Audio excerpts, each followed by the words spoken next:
Good evening, everybody. Welcome to episode 2 of Cooking with English Spirit, where we show you that spirits are not only good when you drink them, they're even better when you eat with them too. I'm James, and this is Dr. John Waters, Master Distiller and Master Chef for the evening. For everyone tuning in, remember you can post any comments if you want to ask any questions about what we're doing. John, let us know, what are we going to be making this evening? We're going to be doing some lamb with some cumin and a Sambuca sauce, some dauphinoise green beans, and then we're going to be glazing some pears in some Christmas spirit, and finishing with some double cream and some vanilla pods. Fantastic. So, nice? Yes, I imagine so. So yes, if you've got any questions about anything we're doing, then this is a demonstration, so we'll be more than happy to let you know, hopefully find something interesting. So John, where are we going to start? We're going to start with a drink. Very good, of course. Special, summertime, English Spirit gin liqueur. Just take a simple measure of the raspberry, which is rather nice, beautiful pink blush. We make this by sous videing raspberries, cooking them very slowly, distilling some, combining the distillate with the macerate, sous vide macerate, and adding a little bit of gin. So it's rather nice. And all I'm going to do here is one measure, head of freshly picked mint, and then a couple of measures, very simple tonic, just to keep James from falling over with boredom. Sure, we'll manage. 2 minutes in, doing all right. Doing okay. So, cheers. 2 meters social distancing. Yes, indeed. To your health. Thank you very much. And everyone else's.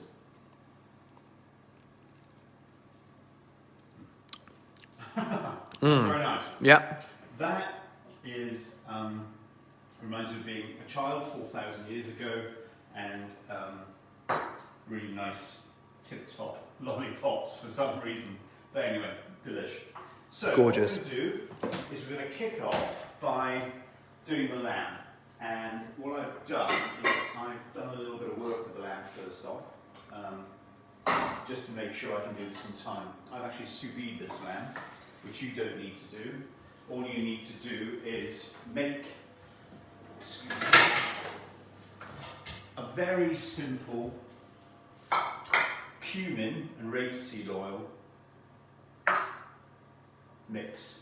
This is really gorgeous. I'm using rapeseed oil because I don't want to use olive oil, because I want to go to a higher temperature and I don't want to mess it up a bit. And rapeseed oil is really good and neutral. So all I'm going to do is just baste this very quickly, all of these pieces, which won't take very long. And then I'm going to pan sear for about 2 minutes till I've got some nice caramelization. I'm going to go in the oven for about 6 minutes and stand for 10, which means that we can come back to them later as we're getting close. Smell of this is gorgeous. Cumin is lovely with lamb, because the lamb's very sweet, so is the cumin, but it's quite Mediterranean. It's almost got a, it'd be wrong to say saffron, but it's got a really interesting smell, which is very similar to saffron in my head, possibly with a bit of nutmeg thrown in as well. So I've just blasted through all those, and now I've got enough oil on all of that to do the job. I'm going to quickly get a hot panel. While that's coming up to temperature, green beans, I'm going to do green bean accompaniment, and what I want to do with my green beans is I want to boil them in a large pot, because what I don't want to do is put a lot of beans in a small pot that's boiling, because as soon as I put them in, it won't be boiling anymore, and they won't cook and won't blanch appropriately. So what I'm going to do is, biggest pan as I can, and oddly enough I've used my stock pot, so I'm kind of buggered that way. So that's the biggest one I've got. I've got that coming up to temperature with a good handful of salt, and that will then allow me to blanch those very, very nicely in 4 to 6 minutes and serve those alongside. That's in up to temperature, so before we go into that, I'm going to talk about the larger dish that I did earlier on, the longer dish. And we did put a clip of this up on the website, and this is just very simply a dauphinoise, which is sounds a lot posher than it is. In essence, it is too hot to handle. So bear with me for one moment. And in here, scorchy, we've basically got a potato bake. So what I've done is cut potatoes about 2 to 3 millimeters thick, layered them, every third layer I put a bit of salt in. Then I'm going to make a 1-to-1 double cream milk base for it with some rosemary, thyme and a head of garlic. Bring it to a simmer, pour it all the way on, and then I've grated a combination of any old hard cheese I've got in the fridge that I quite like. And in this case, it's been Parmesan, Gouda, and a touche of Gruyere.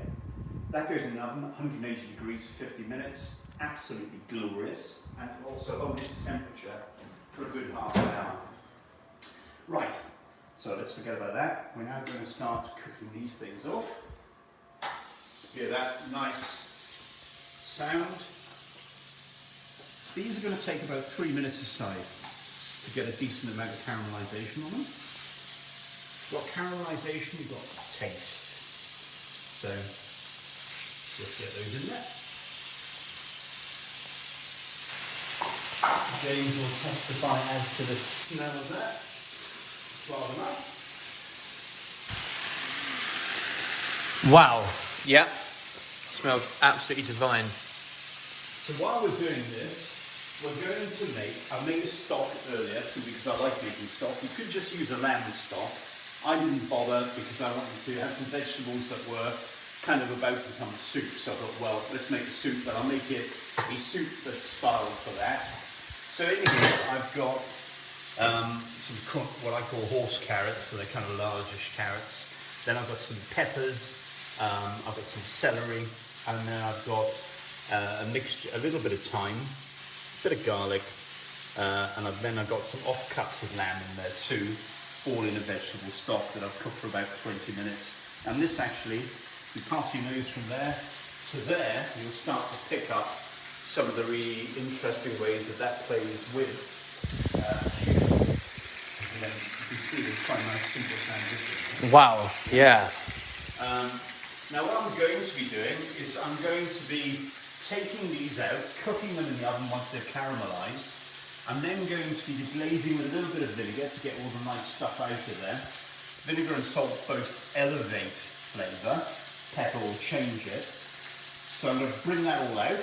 I'm then going to reduce with a little bit of English Sambuca, which we can talk about in detail in a moment.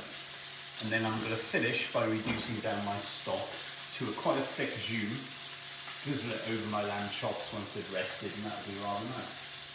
So, as this is going on, just going to check we're getting any kind of lovely colour. Look at that. That's what we want, yeah. You can see these are beginning to get some nice colour on them. Those are a little bit late. Gorgeous. That's the kind of level of colour you want. Just make sure that one is a little bit longer. Keep an eye on them. Get into the colour that you want. Look at that. Kind of what we want. A bit difficult with these. These are chops. So I'm going to use a neck fillet, but couldn't get a hold of one. The problem with the chop is you've got a bone running down here, so it won't sit evenly. So sometimes you have to kind of work a little bit harder, like I've done there, and turn that back over to get the appropriate colour on both sides. That's going quite well. So give that a bit longer. So Sambuca, it's worth talking a little bit about Sambuca as we go. So Sambuca comes from the word Sambucus, elderflower. What you're going to do is make an elderflower eau de vie, so that's make a wine, then distill it to make an unaged spirit. And then normally you will combine that with some anise and sweeten it. You normally sweeten because the anise is very small, and as you bring the flavour out, you also do out little tannins from the plant materials, and that can make it bitter, so the sugar's there to offset in it. And what we've done here is do the Sambuca eau de vie, make it very, very, very smooth and delicious. And instead of using anise, we've used star anise, japonicus. There are various varieties. The Japanese version, one that's indigenous to Japan, gives you the greatest spectrum of interesting taste, a lot less confectionery. And we co-distill with that in the second distillation, then add a hint of sugar to produce a 42% spirit, silky smooth, and you can forget entirely any bad experiences you've ever had with Sambuca, because it's not in here. This is a real epiphany for anybody who fancies one with regards to Sambuca. So, just pressing on God's pace. There we go, that looks spot on. Looks good. That one just needs a little bit more. And I think I'm going to start pulling these out in a sec. Perfect.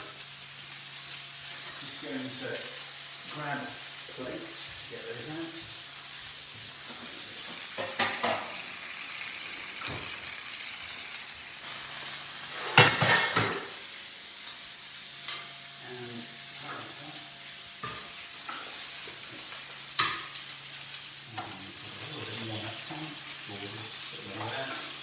You just got to get these the right colour that you want. Remember, if you've not got any browning, you've not really got any taste. Okay, quite hot. You can see this pan is really, really hot. And if we'd done that with virgin olive oil, you'd have just wasted your money. There's absolutely no point in doing that. Here we go. Oh, super hot. Gorgeous colour. These are going to go and rest. So now what I can do, you can see how hot that is. I'm going to take it off slightly. I'm going to do two things. I'm going to add a little bit of Sambuca. This is going to go billios. Just a little. Ha ha ha. Look at that. And as that's down, Cool. that's getting that. Gets the old juices going. Oh, bloody hell, that's lovely actually. So that's pretty good now. We've reduced it by virtually half. And before I do much more, I'm going to add a little bit of tomato puree and cook this off. This is going to add a lovely richness. If you don't cook it off, it's bitter. You don't want it bitter. That's the only problem with tomato puree. Get it right, it's gorgeous. Get it wrong, and it's very bitter. So we're just cooking this down a bit. Got all these wonderful oils and flavours. You can see that's actually smelling. Oh, get in there. I mean, that's just lovely, rich tomato. Cool. Yeah. Wow. Now we're getting there. So this is really easy. Just make sure it doesn't take too long. You want about a minute, minute and a half. See, it's really almost quite syrupy now. I've retained a bit of juices from the lamb, so I'm adding those back in. Again, just working together.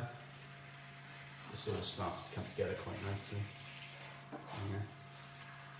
Look at that. And then I'm going to further reduce, but with a small ladle of my stock from earlier. So, just enough. Not too much. It's pretty much my sauce done. You can see it's taking on a really nice look. So we're going to reduce this now to the thickness you want to drizzle on your lamb as it rests. Lamb needs to rest 10 to 15 minutes really to get to exactly the right combination.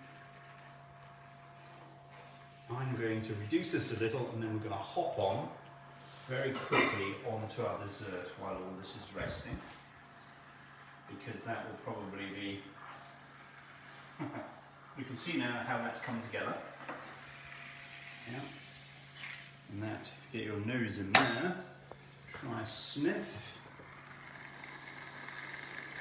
Ooh, yeah. And it's just very, it's really quite, it's kind of mid-Mediterranean, something a little bit North African, something a bit Italian. That's very true, yeah. And so, I don't know, we'll call it Atlantis. Atlantis lamb. Should be Atlantis goat, I guess. Right, okay, that's kind of done where I want it to be. So, before I do anything else, I'm getting a bit cluttered here. I'll just move this. And we're going to hop on and do my pears very briefly. Yeah.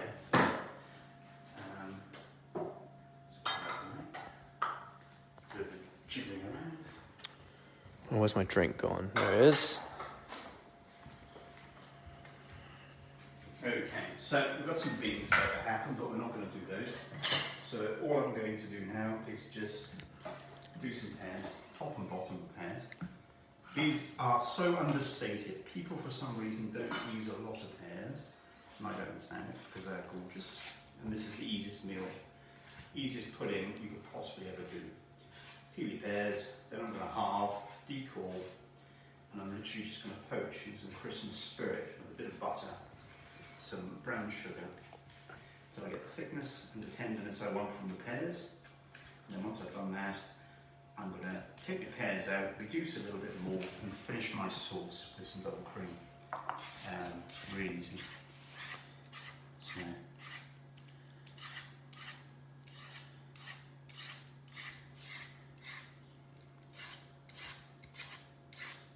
I'm also going to add some freshly split vanilla pods because, hey, what else are you going to do when you've been locked in for nearly 900 years? As if poaching with Christmas Spirit wasn't quite enough. Christmas every day when you're locked in. Might as well be. So just get those out of the way. And then I'm going to quickly decore and get on. So, get those out of the way. Down a little-ish. Not much to decor there actually. So, just cut a little. Oopsie. So, go on. And again. Through. Shows my calling skills are quite frankly negligible, but we'll have to live with that. I don't know, it looks pretty decored to me. I think that'll do. Just as long as I don't decore my hand, I'll be a happy man. So you can do this with apples, which are great, and you can choose whether or not you want whatever level of apple you prefer. Some people like Bramleys, rather tart. Others prefer sweeter varieties. The choice is your own. Not a good time for apples because they're going to be coming with an awful lot of air miles at the moment. So we've now got that. I'm going to grab my pan.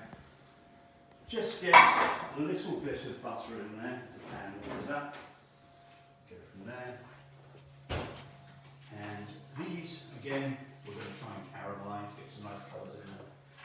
And just cut a bit of butter off. See, all this is great because we can be doing this while our lamb is resting. So, such a quick job. A little bit of butter. And how long would you say is the ideal time for lamb to rest? As long as you like it. For me, I prefer about 10-15 minutes. It's pretty good. So. And would that make a difference between the cuts of meat that you use? Very much so, yeah. Lamb, shoulder of lamb, obviously a long cooked meat, you wouldn't be using that for this, but loin, neck, all great. Great meats to be using in this circumstance. So just wait for that to come up. That's nearly boiling. So you can get those going and you're literally going to layer your pears in, okay? I think we're going to run out of time on these. But there we go. This was a last minute ad hoc. I fancied some pears. So there you go. Read into that what you will. Just going to get a bit of brown sugar direct from the pack. Not a great deal. And as soon as these start to caramelise, I'm then going to add our Christmas Spirit. So the good thing with this is it allows me to have a sip of this. Just waiting for that to come up. Move them around, you might as well start mixing them up. Already you can start smelling the pears because they're really quite vibrant and delicious. So, have a smell of this. Wow, yeah. Now, vanilla pods. You can never have too many vanilla pods and they are ridiculously expensive. I mean, this is like gold dust. What you're looking for is a really oily pod. So this is literally rammed full of beans. And that, it's like a combination of leather, tobacco and custard. And it's absolutely gorgeous. Wow. Slightly pruny as well. Have a sniff and Sure. see what you think. social distancing. I'll hold the other end of the pod, don't worry. Wow, that's really true. That is leather tobacco, but still lovely. We use them an awful lot in so many things. They work so well with rum, and then you can see, I don't know if the video will pick it up, minute little beans in there. Absolutely gorgeous. This is like, well, it's like a magic treat to be cooking with, really. So we're just going to get these back. Those are going to take longer than I wish, so I'm going to start getting those in. Christmas Spirit. This is our favourite. We've started making this. We make it every year, anywhere from March to April time in readiness for our November release. Now it's Christmas every day because we're locked down. And in here, we try and ram everything with our double distilled rum. And we are pretty much the only large scale and the original producer of rum in the UK. And what we try and do is make this taste like a liquid Christmas pud or a mince pie. And my favourite way of dealing with this over Christmas is that if you're slightly half cut and you forgot that your dessert should have a sauce, I would simply decant half of this into a pan, reduce by a third, and finish with double cream and serve. It's kind of safe bet.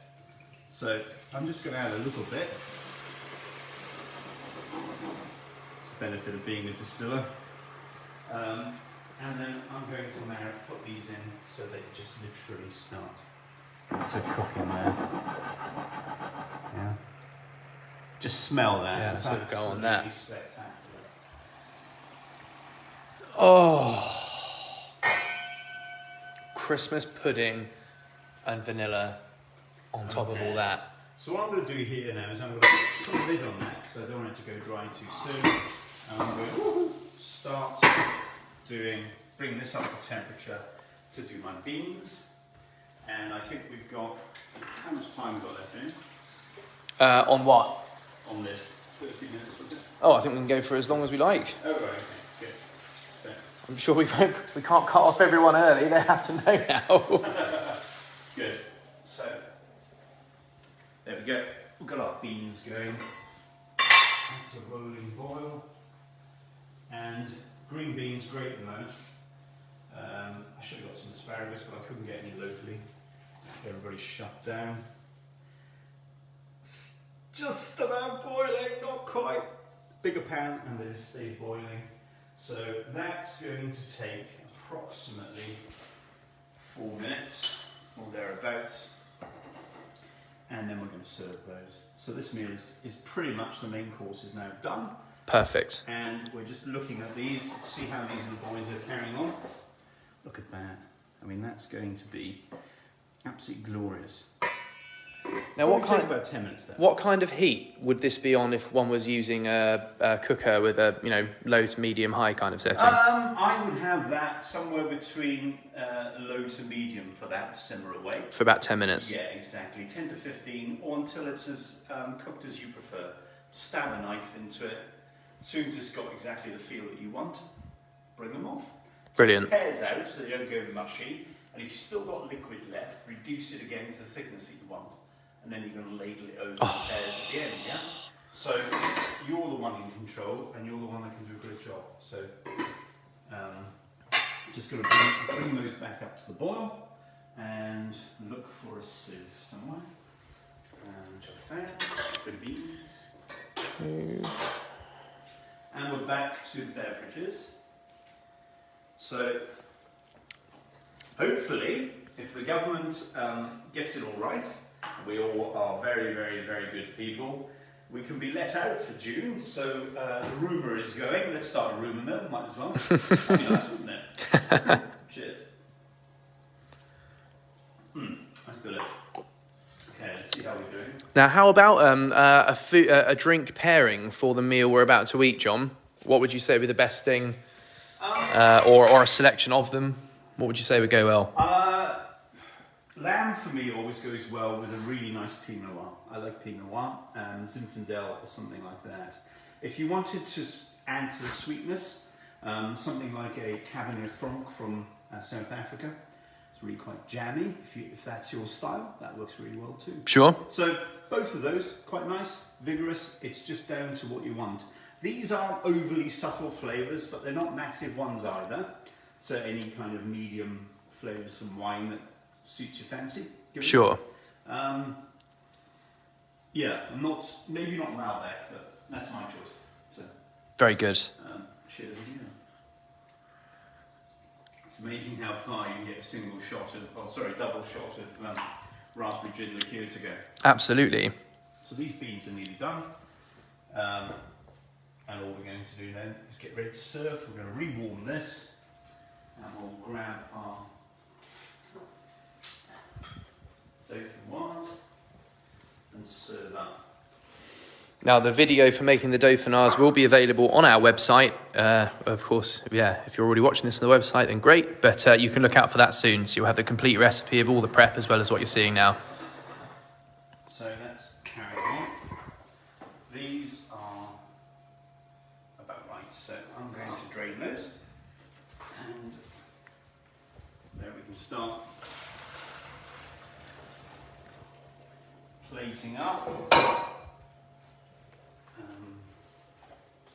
Get that back to where I want it. Grab a plate and go from there.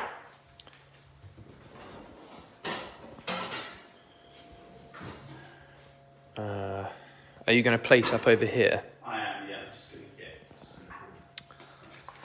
If I can put that there.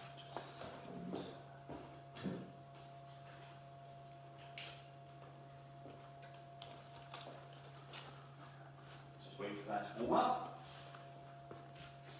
And I need a big spoon for that.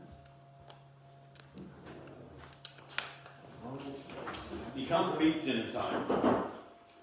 So, see?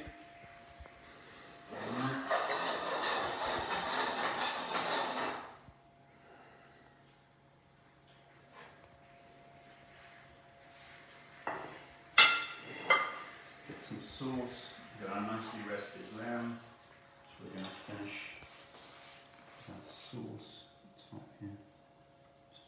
Smells fantastic, actually. This is really quite a treat. I'll say. Bear with me.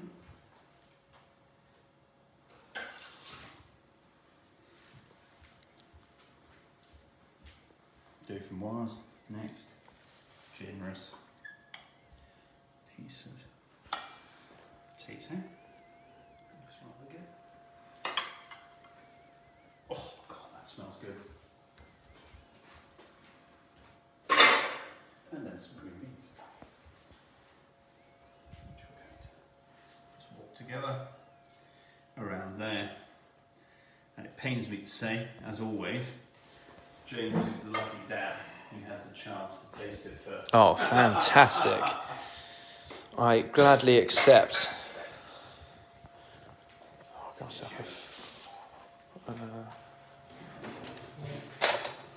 Christmas spirit, while you're doing that, James, I'm going to attend to the other bits and bobs.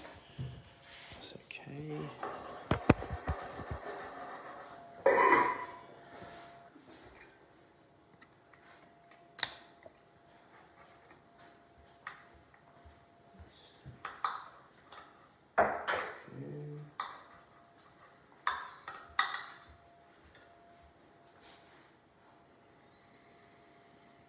Wow,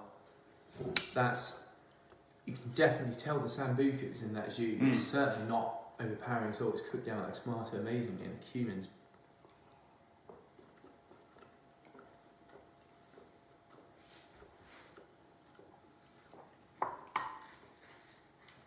that's superb. Tasty.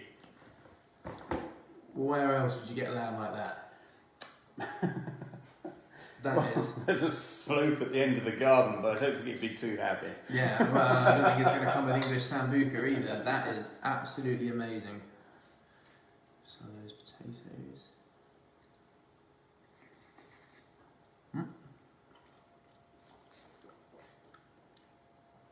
Gorgeous. Yeah. Lovely consistency as well as the flavour. It's not too rich, it's, yeah, goes with that lamb beautifully.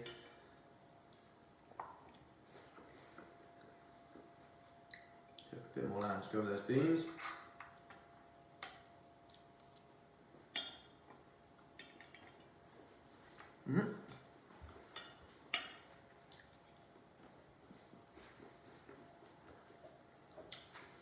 Gorgeous. It's so simple. It is. But tasty. But that is delicious.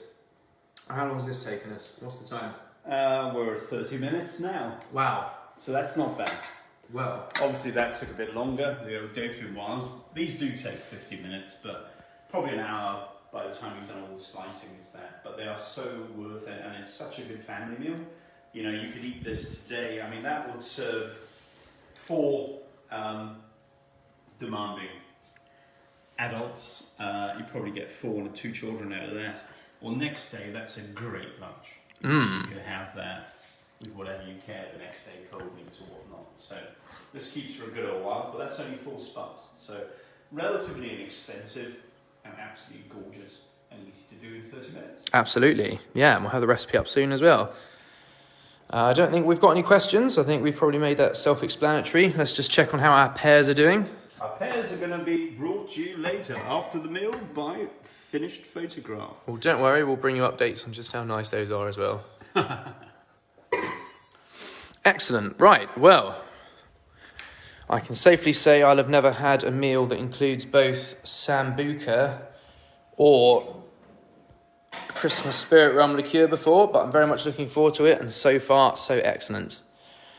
So, this is where we'll leave you, and we'll get on and eat our lovely meal. So if you do have any questions, you're still welcome to post them on the event after we're done, and we'll come back to you. Otherwise, look out for us uploading this to our website. Thank you very much for joining us today, and tune in next Sunday at 7 p.m. where we will be starting on another delicious episode of Cooking with English Spirit. Thank you very much, and good night. Night, night.